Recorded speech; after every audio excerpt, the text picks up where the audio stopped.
ஆனால் ஒரு மாநிலம் தாண்டி போயிருக்கிற ஒரு தமிழ் ஹீரோவுக்கு இன்னொரு மாநிலத்தில் வந்து இவ்வளோ பெரிய வரவேற்பு கிடைச்சது அப்படிங்கிறது வந்து அவங்களுக்கே பெரிய ஆச்சரியம்தான். முக்கியமான ஒரு ஸ்கேமை வந்து அடிப்படையாக வச்சுக்கிட்டு ஒரு படம் தயாராக போகிறது அப்படிங்கிறது நமக்கு கேள்விப்படுறோம். அப்பான்னு ஒரு போட்டிருக்கு. ஏன்னா இவங்க வந்து கொஞ்சம் தூரத்தில் போய் அம்மா அவர்களே வருக வருகன்னு இவங்களுக்கு பேனர் வைக்கிறாங்க இல்லையா.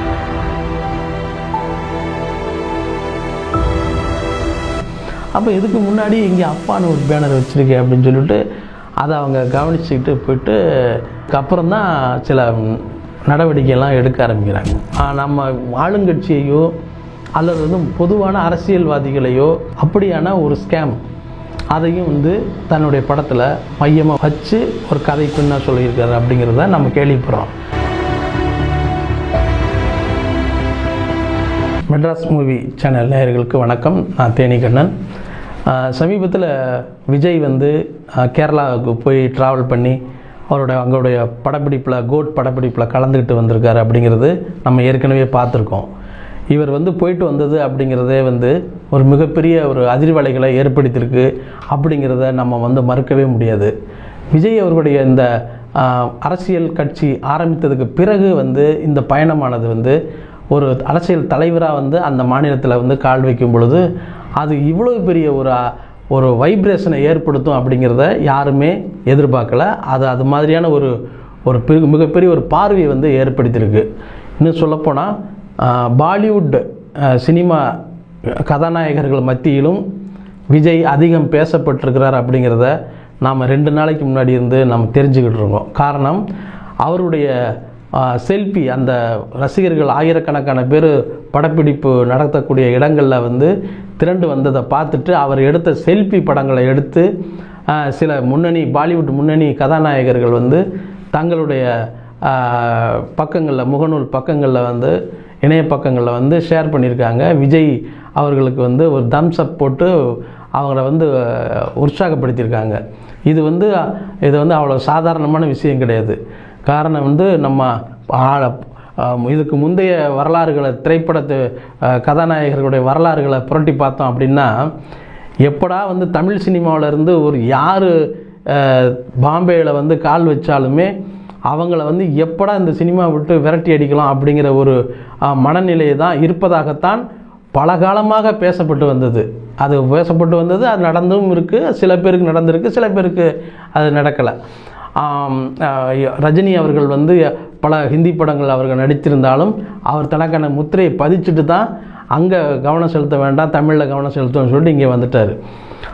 அப்படி ஒரு போராட்டமான ஒரு காலகட்டத்தை தாண்டி இன்றைக்கி வந்து தென்னிந்தியாவை சேர்ந்த தமிழ் கதாநாயகனாக இருக்கக்கூடிய விஜய் அவர்களை வந்து பாலிவுட் நட்சத்திரங்கள்லாம் வந்து கொண்டாடுறது அப்படிங்கிறது வந்து மிகப்பெரிய ஒரு நல்ல ஒரு மாற்றம் அப்படின்னு நம்ம பார்க்கலாம். எப்போவுமே ஷாருக் கானுடைய வீட்டுக்கு முன்னால் மன்னத் என்கிற அவர் மும்பை ஜூகு பீச் பக்கத்தில் இருக்கிற அந்த வீட்டு முன்னாடி வந்து ஏராளமான ரசிகர்கள் வந்து கூடுவாங்க. அவர் வந்து அவருடைய வீட்டு முன்னால் கூடுறதுங்கிறது ஒரு சம்பிரதாயமாக நடந்துக்கிட்டு இருக்கும். ஒவ்வொரு படங்களுக்கும் அது நடந்துகிட்ருக்கும். அவர் ரசிகர்களை வந்து வீட்டு முன்னாடி வந்து கையசைச்சு அவருடைய ஸ்டைலான ஒரு கையசைப்பையும் காட்டி ரசிகர்களை வந்து உற்சாகப்படுத்தி அவங்களோட செல்ஃபி எடுத்துக்கிட்டது வழக்கம். ஆனால் ஒரு மாநிலம் தாண்டி போயிருக்கிற ஒரு தமிழ் ஹீரோவுக்கு இன்னொரு மாநிலத்தில் வந்து இவ்வளோ பெரிய ஒரு வரவேற்பு கிடைச்சது அப்படிங்கிறது வந்து அவங்களுக்கே பெரிய ஆச்சரியம்தான்.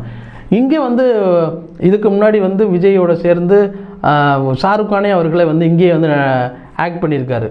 இங்கே சென்னைக்கு வந்திருக்காரு. அவர் சென்னைக்கு வந்திருந்தாலுமே அவருக்கு அதிகமாக பெருசாக ஒரு ரசிகர்கள் யாரும் இருந்ததில்லைன்னு வச்சுக்கோங்க. ஆனால் விஜய் அவர்களுக்கு அந்த மாநிலத்தில் இவ்வளோ பெரிய ரசிகர் கூட்டம் திரண்டு வந்திருக்கு அப்படிங்கிறது தான் அவங்களுடைய மிகப்பெரிய ஒரு என்ன சொல்கிறது, அதை வந்து பெரிய கவனிக்க வச்சுருக்கு. அவங்களுக்கு பெரிய ஆச்சரியமாகவும் இருந்திருக்கு. அவங்களுக்கு அப்படியான ஒரு கவனிப்பு விஜய் மேலே ஏற்பட்டிருக்க அந்த சூழலில் கேரளாவில் இருக்கக்கூடிய கதாநாயகர்களும் விஜய் அவர்கள் இங்கு வந்ததுக்கு பிறகு அவங்க தங்களுடைய கருத்தை வந்து ட்விட்டர் மூலமாக இன்ஸ்டாகிராம்லையும் பதிவிட்டிருக்காங்க. எப்படின்னா பிருத்திவிராஜன் அவர்கள் வந்து என்ன சொல்லியிருக்காருன்னா, விஜய் அவர்களுடைய இந்த அரசியல் பயணத்தை வந்து நான் ரொம்பவும் மதிக்கிறேன், அவருக்கு வாழ்த்து சொல்கிறேன் அப்படின்னு வந்து போட்டிருக்காரு. அது வந்து அவர் விஜய் நடிக்கிறது கோட் படம், இவருடைய பிருத்திவிராஜ் நடித்த படம் வந்து கோட் லைஃப் படம். இது வந்து கோட் லைஃப் வந்து பிருத்திவிராஜனுடைய படம் வந்து ஒரு ரியாலிட்டியான ஒரு கதை. இது கோட் வந்து ஒரு என்டர்டெய்னிங் அண்ட் ஆக்ஷன் கதை. இந்த 2 கதாநாயகர்களும் வந்து இப்படியான ஒரு சூழ்நிலையில் அவர் பெரிய மாற்றத்தை வந்து விஜய் வந்து அவர் மேலே ஏற்படுத்தியிருக்காரு. அந்த பிருத்திவிராஜ் மத்தியில் அவர் மனதில் வந்து ஏற்படுத்தின அந்த மாற்றம் வந்து அவருக்கு வாழ்த்து சொல்ல வச்சிருக்கு அப்படிங்கிறது. ஒரு கேரளாவுடைய இருக்க ஹீரோவே தமிழகத்தில் இருக்க ஹீரோவுக்கு வாழ்த்து சொல்வது அப்படிங்கிறது வந்து இது வந்து ஒரு மரியாதை நிமித்தமாக சொல்லப்பட்டதாக நாம் எடுத்துக்க முடியாது. நட்பு ரீதியாக மரியாதை நிமித்தமாக சொல்லப்பட்டதாக இருந்தால் வச்சுக்கலாம். ஆனால் அங்கே அவருக்கு ஏற்பட்டின அந்த அதிர்வு இருக்குல்ல, ரசிகர்கள் கூட்டம், திரண்ட ரசிகர்கள் கூட்டம், 7 கிலோமீட்டருக்கு டிராஃபிக் ஏற்படுத்தின அந்த கூட்டம் இருக்குல்ல, அதுதான் அவங்க மனசில் ஒரு பெரிய ஒரு எழுச்சியை ஏற்படுத்தியிருக்கு, அவர் ஒரு மாற்றத்தை ஏற்படுத்தியிருக்கு. இப்படி வந்து கோட் லைஃப் வந்து அவர் இந்த நேரத்தில் படம் வெளியாகக்கூடிய அந்த நேரத்துலையும் அவர் விஜய் வந்து தனக்கான ஒரு விளம்பரமாக பயன்படுத்திக்க வரா அப்படின்னு பிருத்திவிராஜ் பயன்படுத்திக்கலாம், அதனால தான் வாழ்த்து சொல்லிக்கலாம் நீங்கள் சொல்லியிருப்பீங்க கேட்கலாம். ஆனால் அப்படி கிடையாது. அவர் விஜய்க்கு வந்து உள்ள அந்த அந்த அவர் என்ன சொல்கிறது, அவரோட அன்பு இருக்குல்ல, அந்த பிருத்திவிராஜ் விஜய் மேலே வச்சுருக்க அன்பு தான், அந்த ரசிகர்கள் வச்சுருக்க அந்த அன்பை பிரமித்து பார்த்து தான் இவருக்கு வந்து பதில் மரியாதை செலுத்தியிருக்காரு அப்படிங்கிறத நம்ம பார்க்கணும். இந்த நேரத்தில் மலையாள திரையுலகத்தில் இருக்கிற அந்த ரியாலிட்டி சினிமா அப்படிங்கிறது உண்மையிலே வந்து உலகத்தை வந்து திரையுலகத்தை வந்து நான் உலக சினிமா இயக்குநர்களை வந்து கவனிக்க வைக்க போகுது இந்த கோட் லைஃப் அப்படிங்கிறது தான் நாம் இங்கே வந்து பார்க்க வேண்டியிருக்கு. இந்த கோட்டுக்கும் கோட் லைஃபுக்கும் உள்ள அந்த வித்தியாசத்தை வந்து விஜய்க்கும் பிருத்திவிராஜுக்கும் உள்ள அந்த ஒரு வித்தியாசம் என்ன அப்படிங்கிறத வந்து நம்ம வந்து அந்த படம் வெளிவந்த பிறகு நம்ம ஒவ்வொருத்தருக்கும் நம்ம வந்து எப்படி தெரியுமா அதை சமன் பண்ணி பார்க்குறது அப்படிங்கிறது. ஆனால் விஜயுடைய வெங்கட் பிரபுடைய இயக்கக்கூடிய அந்த படம் வந்து முழுக்க கமர்ஷியலாக இருந்தாலும் பிருத்திவிராஜனுடைய அந்த படம் ஒரு உண்மையின் வெளிப்பாடாக அது வந்து ஒரு திரையுலகத்தை வந்து கவனிக்க வைக்கக்கூடிய படமாக இருக்குங்கிறதுல எந்தவித மாற்றமும் இல்லை.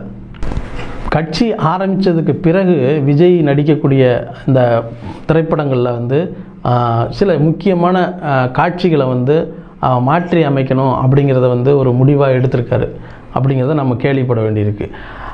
காரணம் என்ன அப்படின்னா, ஒரு ரசிகர்கள் மத்தியில் உள்ள ஒரு டெம்ப்டேஷனை வந்து அவங்க வந்து அதை மெயின்டைன் பண்ணணும், அந்த அவங்களுடைய அந்த ஃபீலை வந்து ஸ்க்ரீனில் பார்க்கும் பொழுது அவங்க வந்து அதை உற்சாகத்தோடு ரசிப்பாங்க அப்படிங்கிறதுக்காக ஒரு சின்ன காட்சிகளில் வந்து வெங்கட் பிரபு அவர்கள் ஒரு புது மாற்றத்தை அவர் செய்திருக்காரு அப்படிங்கிறத நமக்கு தெரியுது, நமக்கு கேள்விப்படுறோம். இதை விட அடுத்தடுத்து அவர் விஜய் அவர்கள் நடிக்கக்கூடிய திரைப்படங்கள் வந்து இது வரைக்கும் முழுக்க அரசியல் படத்தில் வந்து விஜய் நடித்ததில்லை அப்படிங்கிறது தான் நம்ம சொல்லணும். அவர் ஏதோ நடிச்சிருந்தோம் சின்ன ரோலில் வந்து சின்ன கதாபாத்திரம், ஒரு அரசியல் கதாபாத்திரத்தோட மோதுகிற மாதிரியான ஒரு சீன்லாம் வச்சுருப்பாங்க.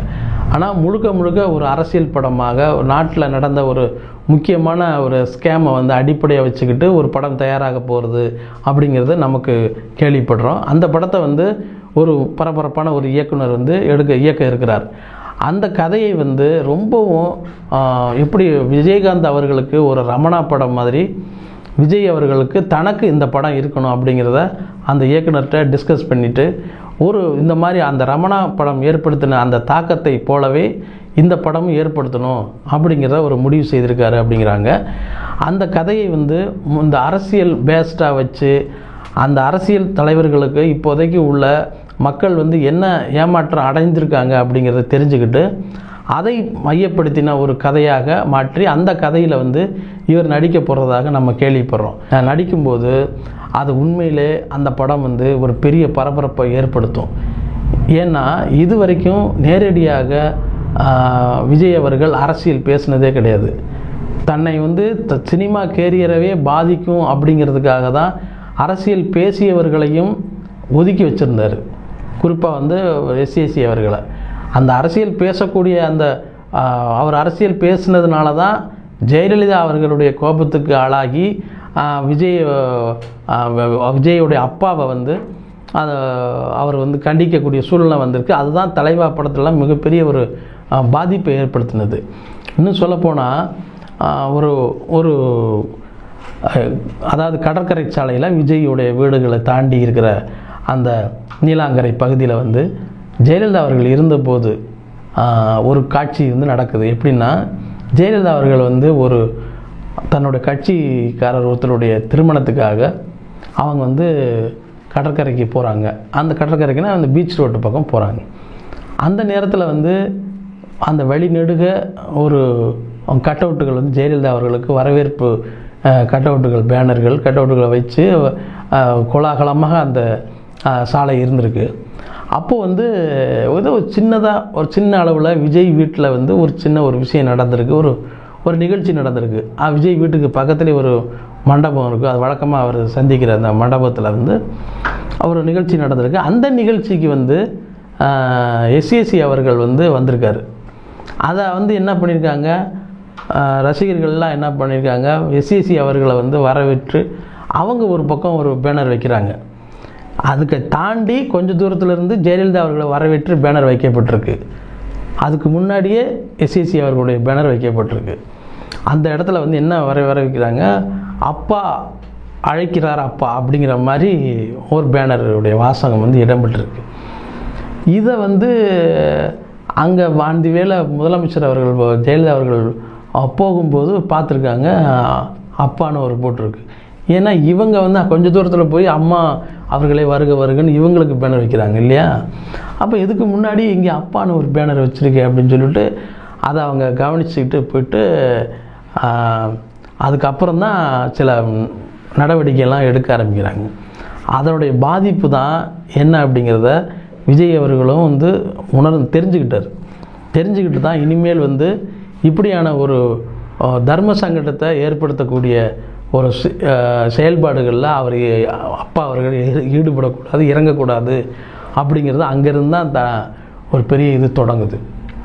ரெண்டாவது, விஜய் அவர்களுக்கு வந்து அரசியல் ரீதியாக ஒரு பெரிய நெருக்கடியை ஏற்படுத்தணுங்கிறது ஒரு முக்கிய பெரிய கட்சி, ஒரு ஆளும் கட்சியாக இருக்கக்கூடிய அந்த கட்சியினர் வந்து ஒரு சின்னதாக அப்போ தான் வந்து ரெய்டு கூடலாம் வந்தது. அப்போ அந்த நேரத்தில் அது வந்து அவங்க இதெல்லாம் இதுக்கு காரணமாக இருக்குமோ அப்படிங்கிறத வந்து அவர் வந்து உணர்ந்துக்கிட்டே இருந்தார். அதனால தான் அந்த அரசியல் பற்றின பேசுகிறதவே விஜய் வந்து தவிர்த்தார். இனிமேல் அரசியல் அந்த திரைப்படம் முழுக்க நடிச்சுக்கிட்டு இருக்கும்போது அரசியல் நம்ம பேசக்கூடாது அப்படிங்கிறத. ஆனால் இப்போ வந்து கண்டிப்பாக ஒரு அரசியல் படத்தில் நடிக்கணும் அப்படிங்கிறத முடிவெடுத்திருக்காரு. அந்த அரசியல் படம் எதுவாக இருக்கும் அப்படிங்கிறது தான் இங்கே நம்ம கேட்க வேண்டிய கேள்வியாக இருக்குது. எந்த படம் வந்து இருக்கும் அப்படின்னா, மக்களெல்லாம் எது வந்து நம்ம ஆளுங்கட்சியையோ அல்லது வந்து பொதுவான அரசியல்வாதிகளையோ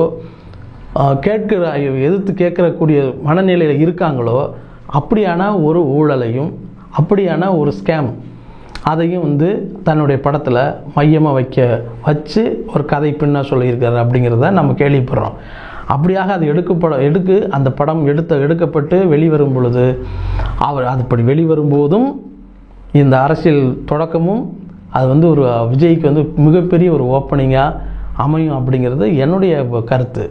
காரணம் என்னென்னா, எப்படி வந்து புரட்சித்தலைவர் எம்ஜிஆர் அவர்களுக்கு வந்து ஏன்னா இவங்களை பேசும்போது ஏன் எம்ஜிஆரை பேசுகிறீங்கன்னு வருத்தப்படக்கூடாது. காரணம், ஒரு அரசியல்னு எடுத்துட்டால் நம்ம ஒரு உதாரணமாக சில பேரை நம்ம சொல்ல வேண்டியிருக்கும், இணையாக நம்ம வச்சு பார்க்கக்கூடாது. அப்படியே நகர்வுக தான் நம்ம பார்க்க வேண்டியது. எப்படி வந்து உலகம் சுற்றி வாலிபன் வந்து இப்போ வரைக்கும் அது வெளியிடக்கூடிய அரசியல் பின்னணியை வந்து ஒரு பெரிய படம் வெளிவரதே வந்து ஒரு பெரிய அரசியல் நிகழ்வாக மாறி போச்சோ, அப்படி வந்து ஒரு தாக்கத்தை வந்து இந்த படம் ஏற்படுத்தும். அது விஜயகாந்துக்கு எப்படி ரமணா அமைஞ்சதோ அப்படி விஜய்க்கு வந்து இந்த அரசியல் படம் அமையும் அப்படிங்கிறத பேசுகிறாங்க. இப்போது அந்த இயக்குனர் வந்து இப்போவே எல்லாத்தையும் சொல்லிடக்கூடாது. அடுத்தது நம்ம இது சம்மந்தமாக நம்ம பேசுவோம். அந்த இயக்குனர் வந்து விஜய்க்காக ரொம்ப, அதாவது இதுவரைக்கும் ஓப்பனிங் எந்த ஹீரோவுக்கும் கிடைக்காத அளவு மாதிரியான ஒரு ஓப்பனிங்கை வந்து ஏற்படுத்த போகிறாரு அப்படிங்கிறது தான் நம்ம வந்து கேள்விப்பட்ட விஷயம். எப்படியா இருக்கும் அப்படின்னு நான் இப்போ உங்களுக்கு சொல்லலாம்னு நினைக்கிறேன். ஒரு சின்ன சாம்பிளுக்கு சொல்கிறேன். பொதுவாக வந்து ஒரு ஹீரோ வந்து திரையில் தான் வெளியே ஓப்பனிங் வந்து வைப்பாங்க, அதாவது ஒரு செட்டோ இதில் வைப்பாங்க. முதல் முறையாக விஜய்க்கு வந்து பொது இடத்துல, அதாவது பொது வெளியில் மக்கள் மத்தியில் எப்படி ஒரு அதுக்கு உதாரணம் எப்படிங்கிறத நான் சொல்கிறேன். இந்தியன் தாத்தா வேஷம் போட்ட உடனே கமல்ஹாசன் வந்து இந்தியன் தாத்தா முதல்ல அந்த கெட்டப் போட்டோன்னே இது நல்லா இருக்கா, இது ஒர்க் அவுட் ஆகுமா அப்படிங்கிறதுக்காக என்ன பண்ணியிருக்காரு, அதே வேஷத்தை போட்டுக்கிட்டு மவுண்ட் ரோடில் வந்து காரில் போயிட்டு மவுண்ட் ரோடில் அண்ணா சிலைக்கிட்ட அவரை இறக்கி விட்டுட்டு ஒரு கார் போயிடுச்சு. இவர் வந்து இறங்கி கிராஸ் பண்ணிவிட்டு அந்த எல்ஐசி பக்கம் நடந்து வர்றாரு. கமல் அவர்கள் நடந்து போய்கிட்டே இருக்கார். யாரும் இவர் வந்து பார்க்கவே இல்லை. அதே கெட்டப்பில் அவர் ரொம்ப தூரம் போயிட்டுருக்காரு. அவர் சில இடங்கள் நின்று பேசுகிறாரு. இது எல்லாம் வந்து அவர் வந்து ஒரு வயதான ஒரு பெரியவர் அப்படிங்கிறதாம பார்த்தாங்க. அப்படி வந்து அந்த காட்சியை வந்து அந்த வேஷத்தை வந்து யாருமே கண்டுபிடிக்க முடியலன்னு தெரிஞ்சுக்கிட்டு அப்படி வந்து டெஸ்ட் பண்ணி பார்த்தார் கமல் அவர்கள். அப்படியான ஒரு சம்பவத்தை அது பொது வெளியில் பொது மக்கள் மத்தியில் மிகப்பெரிய கூட்டம் கூடியிருக்கிற இடத்து வழியாக விஜய் அவர்களை வந்து வர்ற மாதிரி ரியலாகவே, அது வந்து செட்டு கிடையாது, ஒரு ஆர்டிஸ்ட்டு கிடையாது, ரியலாகவே ஒரு இடத்துலேருந்து வர்ற மாதிரியான ஒரு பெரிய ஒரு சம்பவத்தோடு அந்த கதை ஆரம்பிக்குது அப்படிங்கிறத நம்ம கேள்விப்படுறோம். ஆரம்பிக்கும் போதே ரொம்ப சுவாரஸ்யமாக இருக்குது அப்படிங்கிறத நம்ம இப்போ தெரிஞ்சுக்கிறோம். இன்னும் அடுத்த அந்த படம் சம்பந்தமாகவும் அந்த அரசியல் சம்பவம் என்னென்ன ஊழல் அப்படிங்கிறது சம்பந்தமாகவும் தொடர்ந்து நம்ம உங்களோட பேசுகிறோம். வணக்கம்.